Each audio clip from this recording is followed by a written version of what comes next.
Continuamos en La Venganza Será Terrible por AM750. Estamos en Buenos Aires, en el Auditorio Caras y Caretas. La semana próxima serán los últimos programas del año con público presente, los días jueves y viernes, 19 y 20, aquí en la calle Venezuela 330 a las 8 de la noche. Hablaremos hoy de la intriga de los espejos. La tradición vidriera de Venecia se remonta al siglo XIII. A partir del 1255, unos artesanos que fabricaban frasquitos o perlas de vidrio se instalaron en Murano, que es una isla ahí cerquita de Venecia, forma parte de Venecia. Muchos vidrieros de Venecia decidieron unirse a aquel grupo. Cuentan que reuniéndose de este modo eran más fuertes y estaban más protegidos sus secretos de los curiosos. Los historiadores sugieren tres razones para explicar la superioridad de los espejos de Murano. Primero, la salinidad del agua del mar, la claridad de la llama que producían debido a la clase de leña que utilizaban y la cantidad secreta de sal o carbonato sódico que utilizaban. Además, los apoyaba el Estado. La República Serenísima los consideró artistas antes que artesanos, les concedió privilegios especiales. Venecia había instalado una barrera de protección alrededor de sus obreros, concediéndoles grandes ventajas. Dígase que no todo el mundo sabía cómo hacer vidrio. Y casi nadie, por no decir que nadie, sabía cómo hacerlo a la manera veneciana. Los cristales de Venecia eran insuperables. Entonces, el Estado daba grandes ventajas a sus artesanos.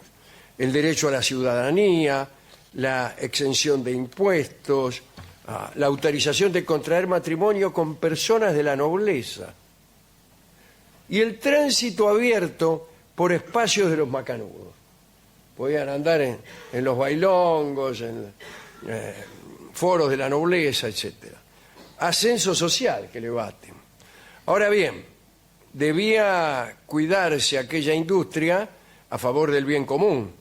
Lo único que no podían hacer los vidrieros de Murano era contar sus procedimientos, sus secretos, y tampoco podían rajarse de ahí, no podían. Claro. No. Eso era traición al Estado y las consecuencias eran fatales. Leamos la ley. Tengo una copia. Ah, qué bien. Es un manuscrito eso, ¿eh? Si un obrero, artista, lleva su arte a un país extranjero y si no obedece la orden de regresar, las personas más cercanas a él irán a la cárcel.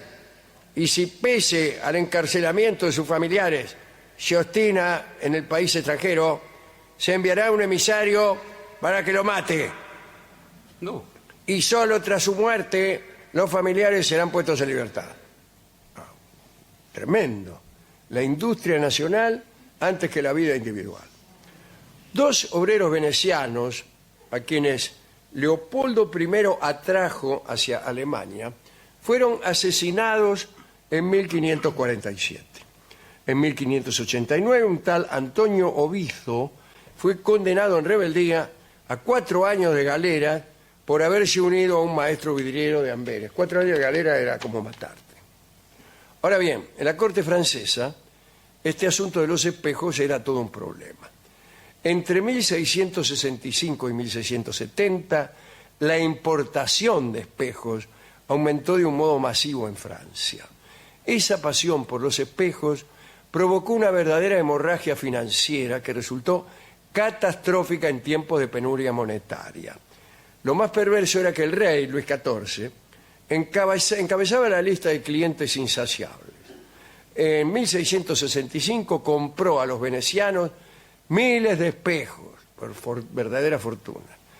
Fue entonces que apareció un ministro, que fue Jean-Baptiste Colbert, que empezó a pensar en fabricar esos espejos en Francia para frenar las importaciones constantes. Era vital que Francia creara su propia manufactura. Un espejo veneciano, con un vistoso marco de plata, era en aquellos tiempos más caro que un cuadro de Rafael. se armó una intriga tremenda. ¿Por qué? Porque Colbert tenía que conseguir meter en Francia a maestros vidrieros venecianos. Colbert decidió concentrar los esfuerzos y en lugar de mantener unas pequeñas vidrerías que Francia tenía, pero que no fabricaban productos de calidad, anuló todos los privilegios concedidos hasta entonces a sus artesanos y creó una empresa estatal. Tras la creación de la Manufactura Real de Muebles y Tapices, fundó su Manufactura Real de Cristales y Espejos de Saint-Gobain. El embajador de Francia en Venecia recibió la orden secreta de reclutar a aquellos obreros artistas que encontrare. Colbert convenció al rey Luis XIV de la importancia de la industria propia. Se nombró a unos financistas, Nicolas y Claude Dunoyer, como encargados de llevar adelante la importación no de espejos, sino de obreros calificados que pudieran enseñar a los obreros franceses. Pero debe decirse que no fue nada fácil. Venecia se resistió del modo más firme. Las primeras gestiones de los franceses para afanarse maestros espejeros se remontan a 1664. El embajador de Francia en Venecia, Pierre de Moncy, recibió la orden de empezar a chamullar a los niatos. La respuesta que le dio el embajador al rey fue muy fría. Dijo que la operación era muy difícil por el reglamento al que hemos hecho referencia, que protegía a los obreros, mejor dicho, protegía a la industria. Al obrero le daba sus prebendas, pero vivían bajo continua amenaza. Sin embargo, dijo el embajador, Pierre de Moncy, por el bien del reino voy a asumir los riesgos. Y armó una operación en dos fases. Primero, detectó a algunos maestros disconformes o medio flojos de patria y les prometió enormes sueldos. Después había que asegurar su traslado a París a escondidas y con una escolta, porque lo más probable es que trataran de liquidarlo. Para meterse en Murano, Boncy, el embajador francés, recurrió a un vendedor ambulante, astuto y discreto, y al cabo de 3 meses el tipo dijo que había encontrado a algunos obreros que estaban interesados en la oferta. Así, tras algunas negociaciones, 3 obreros de Murano llegaron a París. Se llamaban La Motta, Pietro Rigo y Suane Dandolo. Dandolo es un apellido veneciano bastante ilustre. Varios dux de la República Serenísima se llamaron Dandolo. Las autoridades venecianas se enteraron. ¿Dónde está La Motta? ¿Dónde está Rigo? ¿Dónde está? Se enteraron. Y le ordenaron al embajador de Venecia en París que localizara a los obreros en París y que los hiciera volver a Venecia, prometiéndoles un salvoconducto. Pero no, los tipos no volvieron. Fue el primer triunfo de Francia. Se sumaron otros maestros vidrieros. Llegaron a París al final como 20. En el otoño de 1665, Colbert se sintió fuerte como para abrir la manufactura y producir cristales y espejos dignos de su rey. El primer espejo sin defectos salió el 22 de febrero de 1666. En abril de aquel año el propio Luis XIV fue a ver los espejos, soplaron un cristal delante de él y el rey maravillado abrazó a cada maestro y de su propia mano les dejó una guita. Toma, dice, ¿lo conoce a Quiñones? Los venecianos se enojaron en serio entonces y empezaron a presionar fiero. Colbert rechazaba esas presiones a base de sueldos cada vez más fuertes a los obreros, pero Venecia redobló las presiones y empezó a apretar a las familias que quedaban en Venecia. Algunos obreros angustiados se desmoronaron y pidieron un salvoconducto para volver a Venecia. Para asegurar su permanencia en Francia, Colbert decidió llamar a las esposas que habían quedado en Murano para que fueran a París.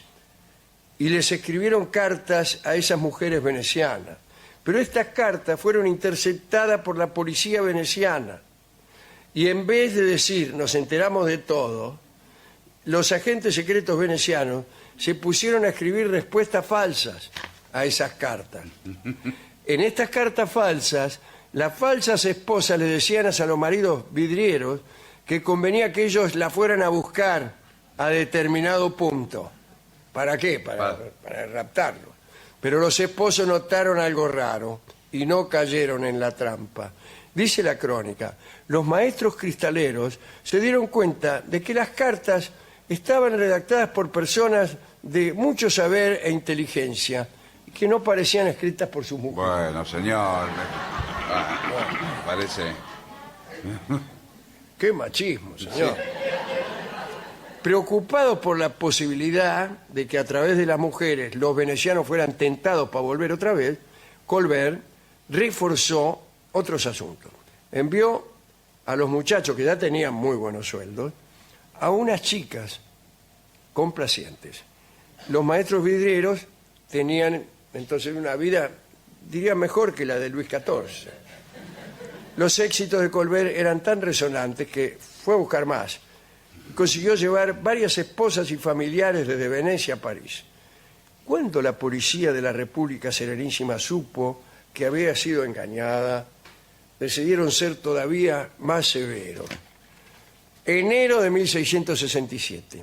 Aparecen dos maestros venecianos cristaleros muertos en París.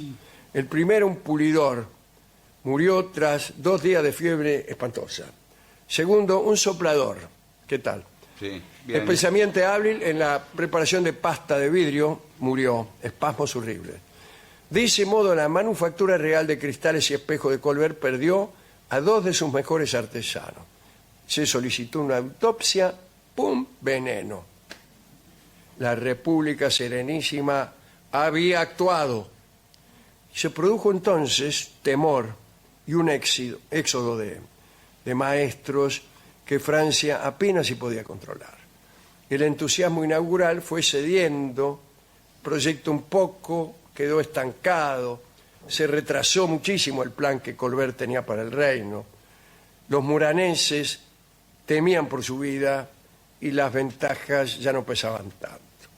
Algunos años después, Francia volvió al ataque para recuperar a los maestros perdidos, que fue cuando se hizo la famosa Galería de los Espejos de Versalles. Pero esa es otra historia. Lindo cuento este. Muy bueno, ¿eh?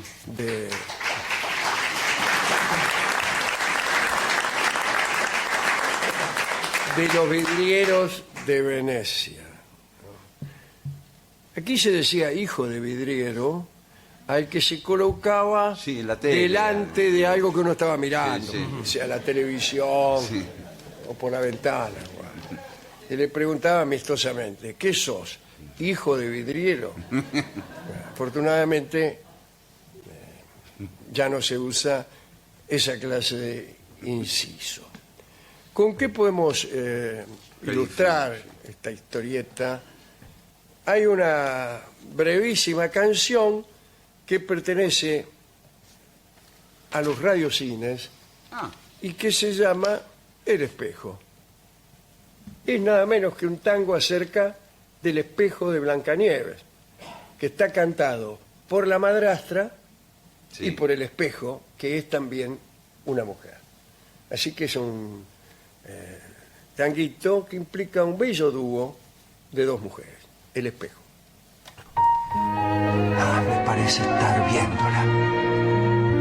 Espejo, dime si